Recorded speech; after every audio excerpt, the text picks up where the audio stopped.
It starts with your phone vibrating on the desk. You see an unknown number, pick it up, and suddenly someone is aggressively demanding money. The immediate reaction is usually a spike of panic. When you get that call, you are facing one of two scenarios. It might be a scammer trying to steal your information, or it could be a legitimate debt collector using illegal intimidation tactics to force you to pay immediately. To manage both of these threats, we are going to use a strict framework based on the Special Counsel for Debt Collectors Code of Conduct. Let's call it Ron's method: 4 specific steps to shut down harassment and protect yourself. Adopting this step-by-step method changes the dynamic of the call. You are no longer reacting to high-pressure demands. You are acting as a composed auditor who enforces the law. Step 1 is the verification protocol. As soon as the caller starts their putsch, interrupt them and demand 2 things: their personal ID number and their official registration number. You ask for this information because legitimate debt collectors must be registered with the Council for Debt Collectors. This is the official body that regulates the industry and issues these registration numbers. Demanding these credentials triggers Section 3 of the Code of Conduct, which requires all collection actions to be just, fair, and honest. This step acts as an immediate filter to help identify scammers who cannot provide official details. Once you have requested their ID, move to Step 2, the information lockdown. Do not confirm any personal details, like your home address or banking info, until the caller has been fully verified.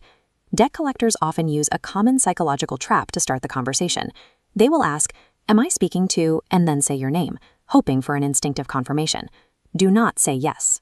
Instead, counter the question with, "Who is calling and what is your council registration number?" These first 2 steps remove the collector's primary advantage, surprise. You force them to prove their legitimacy before any data is exchanged. Step 3 is demanding the paper trail. Even if you recognize the debt, never agree to pay any amount during an initial phone call. Instead, demand physical proof. This includes the original signed contract and a comprehensive line-by-line breakdown of all accrued interest and penalty fees. This demand is supported by Section 5, Subsection 3, Paragraph A. It is a necessary check because collectors sometimes attempt to collect money in excess of the actual debt, which is illegal except for interest and costs legally recoverable. Demanding a documented paper trail stops verbal pressure tactics and shifts the legal burden of proof entirely onto the agency. Step 4 is the behavioral audit. For the rest of the conversation, treat the interaction strictly against established legal boundaries. Under Section 5, Subsection 3, Paragraph J, debt collectors are strictly banned from demanding payment on a Sunday or between 9 p.m. and 6 a.m. on any other day. Additionally, Section 5, Subsection 3, Paragraph M explicitly prohibits collectors from contacting your employer to exert pressure or cause workplace embarrassment. Finally, Sections 5, Subsection 3, Paragraphs D and E make it illegal for a collector to use threats, violence, or obscene language. If any of these rules are broken, do not argue. Immediately write down the exact time and date of the offense. Issue a firm verbal warning. State clearly that their behavior violates the Code of Conduct and the incident is being recorded for an official report. Remind the caller that this report will go to the Council for Debt Collectors, the same governing body you verified at the start of the call.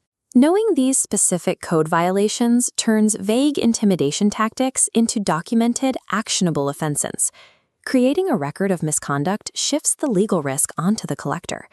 By following this method, you move from a state of panic to possessing a professional, legal framework for your defense.